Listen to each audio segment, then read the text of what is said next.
성도 여러분, 안녕하십니까? 하나님의 은혜 가운데 평안하시기를 바랍니다.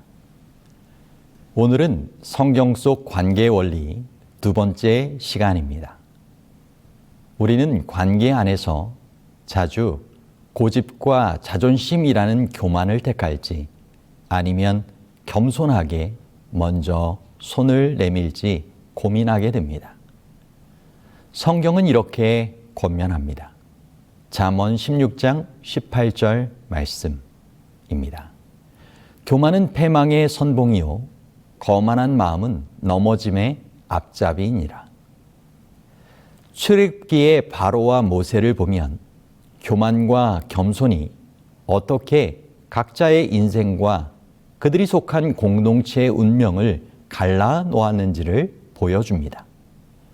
오늘의 말씀을 통하여 우리가 교만을 버리고 예수님을 닮은 겸손한 삶으로 회복과 구원의 길을 걸어가게 되기를 소망합니다. 첫 번째로 바로에 대해서 먼저 살펴보겠습니다. 고집과 교만이 부른 그의 파멸의 삶을 우리가 살펴보는 것인데요. 하나님은 모세를 통하여 바로에게 이렇게 말씀하셨습니다. 출애굽기 5장 1절에 내 백성을 보내라. 하지만 바로는 이렇게 대답합니다. 2절 말씀에 여호와가 누구이기에 내가 그의 목소리를 듣고 이스라엘을 보내겠느냐. 나는 여호와를 알지 못하니 이스라엘을 보내지 아니하리라. 바로는 온 우주의 왕이신 왕의 왕이신 하나님의 권위를 무시하고 자신의 권력과 자존심을 놓지 않으려 했으며 계속되는 경고와 애굽에 내리는 재앙에도 고집을 꺾지 않았습니다. 출애굽기 10장 3절 말씀입니다. 내가 어느 때까지 내 앞에 겸비하지 아니하겠느냐. 내 백성을 보내라. 그들이 나를 섬길 것이라. 하나님은 그에게 계속 기회를 주셨지만 바로는 하나님 앞에 겸비하지 않고 마음을 더욱 굳게 하며 끝까지 하나님을 거부했습니다. 팀 켈러는 그의 책 겸손의 힘에서 이렇게 말합니다. 교만은 관계를 끊는 벽을 세우지만 겸손은 다리를 놓는다.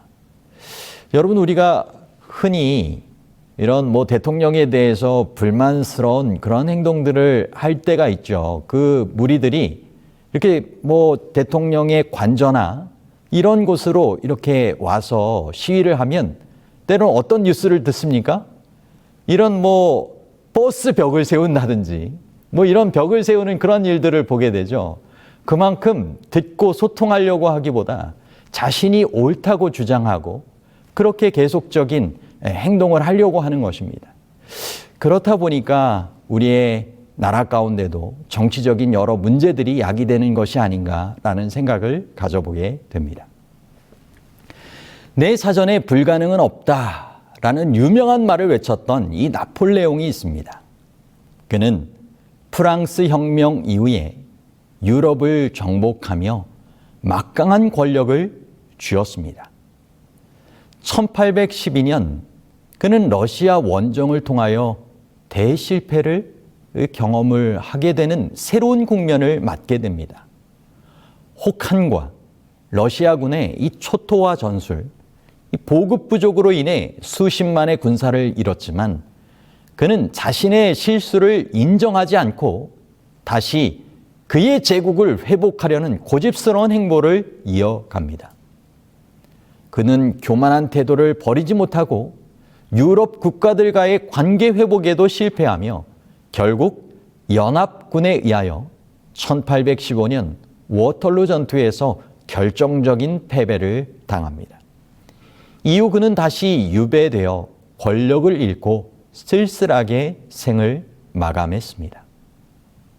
바로도 나폴레옹도 교만과 고집으로 인해 주변 사람과의 관계가 무너졌고 스스로 재앙을 불러들였습니다. 히브리서 3장 13절 말씀입니다. 오직 오늘이나 일컫는 동안에 매일 피차 권면하여 너희 중에 누구든지 죄의 유혹으로 완고하게 되지 않도록 하라. 여러분, 오늘이라 일컫는 동안에 사탄의 유혹이 있는 것입니다. 죄의 유혹이 있는 것입니다. 여러분, 그러한 때마다 우리가 완고하게 되지 않도록 하나님께서는 기회를 주시고 성령을 통하여 호소하시는 것입니다. 그러므로 매일 피차 권면해 줄 수 있는 우리의 삶까지 될 수 있도록 매일 성령의 부드러운 감화에 순종하며 살아가는 우리의 삶이 되시기를 바랍니다. 우리의 고집을 내려놓고 순종으로 한 걸음 한 걸음 내디딜 때 하나님의 은혜와 관계 회복이 시작될 것입니다. 오늘 하나님께서 주시는 은혜의 빛을 거절한다면 그것은 또 다른 실패와 또 교만한 삶으로 점점 성령의 역사하심이 희미해지고 또 사라지게 되는 그러한 삶을 살아가게 될 것입니다. 주님께서 바라시는 삶은 점점 원만한 광명에 이르는 삶이겠죠. 주님께서 주신 빛에 따라 순종함으로 나아갈 때 우리의 삶이 주님께서 원하시는 그런 은혜와 회복의 삶을 살아가게 될 것입니다. 두 번째로는 이 모세를 통한 교훈입니다. 그의 교만한 열정에서 겸손한 순종으로 변화되어 살아갔던 삶을 살펴보겠습니다. 모세는 처음부터 겸손했던 것이 아니죠. 젊은 시절까지 그는 애굽의 왕궁에서 자라나며 최고의 교육을 받았고 자신이 이스라엘 백성을 구할 적임자라는 생각에 자신의 뜻 가운데 교만하게 행동했을 수도 있겠습니다. 자신의 힘으로 정의를 이루려다가 결국 애굽 사람을 살해하는 큰 실수를 저지르게 된 것이죠. 출애굽기 2장 12절입니다. 좌우를 살펴 사람이 없음을 보고 그 애굽 사람을 쳐 죽여 모래 속에 감추니라. 모세는 스스로를 과신했고 자신의 방식대로 백성을 구원하려 했으며 결국 그 교만으로 인하여 도망자의 삶을 살게 되었습니다. 여러분, 우리가 하나님의 일을 한다라고 함에 있어서 자신의 능력으로 하는 것과 하나님의 능력으로 하는 것은 다른 것입니다. 여러분, 모세를 통하여 우리가 얻게 되는 교훈이 그것 아니겠습니까? 우리가 하나님의 일을 하는 하나님의 사람으로 살아간다고 하면서 결국 이것이 자신의 능력으로 하는 것인가 하나님의 능력으로 하는 것인가. 여러분, 자신의 능력으로 하게 되는 일에는 한계가 있고 반드시 문제가 따를 수밖에 없는 것입니다. 하나님의 능력을 구하고 하나님의 역사하심 가운데 하나님의 일에 힘쓸 수 있는 우리가 되시기를 간절히 바랍니다. 그것은 바로 겸손을 통하여 경험할 수 있는 하나님께서 뜻하시는 생애가 되는 것이죠. 모세는 광야에서 40년을 보내며 자신이 아무것도 아님을 연약한 존재라고 하는 사실을 깨닫게 됩니다. 하나님이 그를 부르셨을 때 모세는 이렇게 대답하죠. 출애굽기 4장 10절 말씀입니다. 오 주여, 나는 본래 말을 잘 하지 못하는 자니이다. 주께서 주의 종에게 명령하신 후에도 역시 그러하니 나는 입이 뻣뻣하고 혀가 둔한 자니이다. 그 연약함의 고백, 겸손함이 주님 앞에서 나타나게 되었을 때 사랑과 능력의 하나님은 그를 통하여 놀라운 일을 이루시기 시작하셨습니다. 여러분, 우리의 삶에도 주님께서는 원하십니다. 우리의 연약함을 깨닫고 주님 앞에 겸손히 나오게 되기를 원하시는 것이죠. 하나님은 능력 있는 사람을 택하시는 것이 아니라 하나님께서 쓰실 수 있는 겸손한 하나님의 사람들을 찾으시고 사용하시는 것입니다. 헨리 나우엔의 상처 입은 치유자라고 하는 책에도 보면 진정한 리더십은 자신의 연약함을 인정하고 하나님께 의존하는 데서 온다. 여러분, 정말 하나님의 품성을 담고 하나님의 능력을 힘입어 이렇게 살아가는 이 리더를 우리가 바라본다면 얼마나 정말 든든하고 또 얼마나 이런 은혜와 축복을 누릴 수 있는 삶을 살아가겠습니까? 인도의 독립을 이끈 이 간디가 있습니다. 그는 특별한 지위나 권력을 누릴 수도 있었지만 항상 가난한 사람들과 같은 생활 방식을 택하며 자신의 삶 자체로 겸손을 실천했습니다.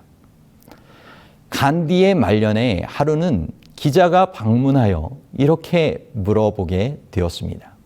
당신은 지도자로서 세상에 전하고 싶은 핵심 메시지가 있을 텐데 그것이 무엇입니까? 사람들에게 어떤 메시지를 인생의 메시지로 전해주고 싶습니까? 그러자 간디가 이렇게 대답했습니다. My life is my message. 내 삶이 나의 메시지입니다. 정말 인생을 올바르게 살아간 사람만이 할 수 있는 그런 말 아니겠습니까? 정말 우리의 말과 행동이 일치하기를, 삶이 예배가 되기를 바라시는 하나님의 뜻하시는 생애가 바로 이런 삶이 될 것입니다. 간디는 실제로 자신을 찾아온 사람들의 발을 직접 씻겨주고 낮은 자리에서 대화를 나누는 등 삶 자체가 이 겸손의 메시지를 전하고 있었습니다. 그의 삶을 목격한 많은 이들은 간디의 말이 아니라 그의 겸손한 삶의 모습 때문에 그를 더욱 존경했고 이를 통하여 분열된 인도의 갈등과 관계를 회복하는 강력한 영향력을 발휘했습니다. 인도의 독립 이후에도 검소한 옷차림과 식사, 금욕적인 생활, 카스트 제도 반대, 하층민과의 연대 등은 모두 간디가 겸손을 삶에서 실천했던 대표적인 예로 꼽을 수 있는 것들입니다. 모세도 간디도 처음에는 인간적인 방법으로 문제를 해결하려 했었지만 결국 겸손을 선택하며 주변 사람들과의 관계를 회복하고 세상을 변화시키는 진정한 리더가 되었습니다. 사랑하는 여러분, 겸손은 끼어진 관계를 다시 세우는 시작점이 됩니다. 왜 내가 먼저 해야 하지? 왜 내가 낮아져야 하지? 그런 생각이 들 때 이 모세와 간디를 떠올려 보시기를 바랍니다. 성령의 감동을 따라 자신의 교만을 내려놓고 겸손하게 실제적인 삶을 살아갈 때 관계는 회복되고 변화의 역사가 하나님의 뜻 가운데 시작되게 될 것입니다. 세 번째로 하나님은 겸손한 자를 높이신다라고 하는 것입니다. 바로는 끝까지 교만하여 어떻게 되었습니까? 하나님의 뜻을 거부하면서 결국 자신의 아들까지 죽게 되는 이 장자의 재앙을 겪게 되고 결국 홍해에서 그 자신의 군대와 함께 모세와 이스라엘 백성들을 쫓아가려고 하다가 멸망당하고 맙니다. 반면에 모세는 자신의 교만한 마음을 버리고 겸손히 하나님과 동행했고 이스라엘 백성들을 출애굽시키며 가나안으로 인도하기 위해 하나님께 쓰임받는 위대한 지도자로 높임을 받았습니다. 하나님의 법칙은 명확합니다. 교만은 낮아짐과 멸망으로 이어지지만 겸손은 하나님의 손에 의하여 높임을 받게 되는 것입니다. 야고보서 4장 6절 말씀입니다. 하나님이 교만한 자를 물리치시고 겸손한 자에게 은혜를 주신다. 잠언 18장 12절입니다. 사람의 마음의 교만은 멸망의 선봉이요 겸손은 존귀의 길잡이니라. 성경 속 위대한 인물들인 요셉, 다윗, 다니엘, 바울 등은 한결같이 자신을 낮추고 하나님께 의지하는 겸손의 태도를 가졌을 때 쓰임받으며 높임을 받게 되었습니다. 그리고 그러한 인생의 공과를 배우도록 하나님께서는 그들에게 삶에 필요한 깨우침의 기회들을 주셨습니다. 여러분, 요셉의 경우도 마찬가지였고 다윗의 경우도 또 다니엘의 경우도 바울의 경우도 다들 교만함을 이렇게 경험할 수도 있는 환경이었지만 또 다른 환경으로 그들을 인도하시고 특별한 경험을 갖게 하셔서 결국 하나님 안에서 겸손함을 갖고 주님 앞에 나아감으로 쓰임받는 삶을 살게 하시며 주님께서 높여주시는 하늘의 영원한 상급을 누리게 될 만큼 높임을 얻게 될 구원받는 삶이 되었던 것이죠. 또 다른 이들에게도 구원의 역사를 함께 나누게 되는 귀한 인물들로 쓰임받게 되었던 것입니다. 부조와 선지자 290쪽은 우리에게 이렇게 권면합니다. 불신의 마음은 장애물이 제거될 때까지 기다리면 길이 뚜렷하게 드러날 거야 라고 속삭이지만 믿음의 마음은 모든 것을 바라고 모든 것을 믿으며 전진하라고 용감하게 촉구한다. 이집트인들에게 어두운 장벽이었던 구름이 히브리인들에게는 흘러넘치는 거대한 빛이 되어 진영 전체를 비추고 앞에 놓인 길을 밝혀 주었다. 이처럼 섭리의 손길은 믿지 않는 자들에게는 어둠과 절망이지만 믿는 영혼에게는 넘치는 빛과 평화이다. 하나님이 이끄시는 길은 사막이나 바다를 가로지른다 해도 안전한 길이다. 여러분, 어떠한 길을 선택하시겠습니까? 어둠과 절망의 삶을 교만한 가운데 살아가시겠습니까? 아니면 겸손한 가운데 하나님과 함께하는 빛과 평화의 삶을 살아가시겠습니까?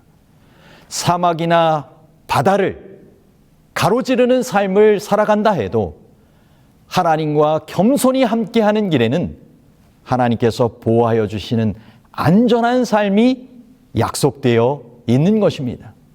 내가 불 가운데로 지나든지 물 가운데로 행하든지 주님께서 항상 함께 하시며 의로운 오른손으로 붙들어 주시겠다라고 약속하여 주신 것이 바로 그와 같은 말씀의 약속 아니겠습니까?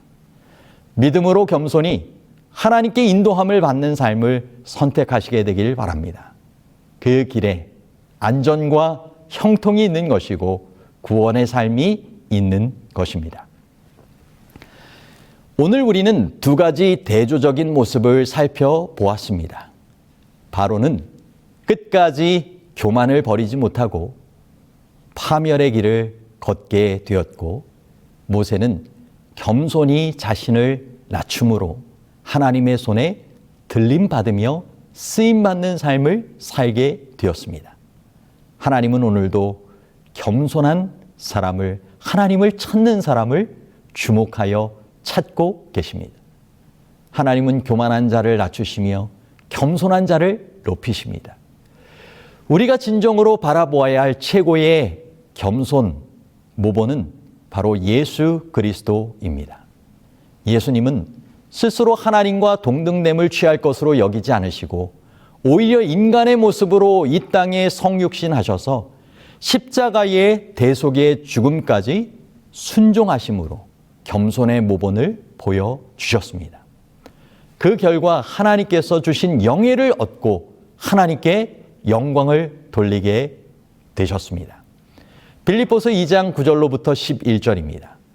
이러므로 하나님이 그를 지극히 높여 모든 이름 위에 뛰어난 이름을 주사 하늘에 있는 자들과 땅에 있는 자들과 땅 아래에 있는 자들로 모든 무릎을 예수의 이름에 꿇게 하시고 모든 입으로 예수 그리스도를 주라 시인하여 하나님 아버지께 영광을 돌리게 하셨느니라.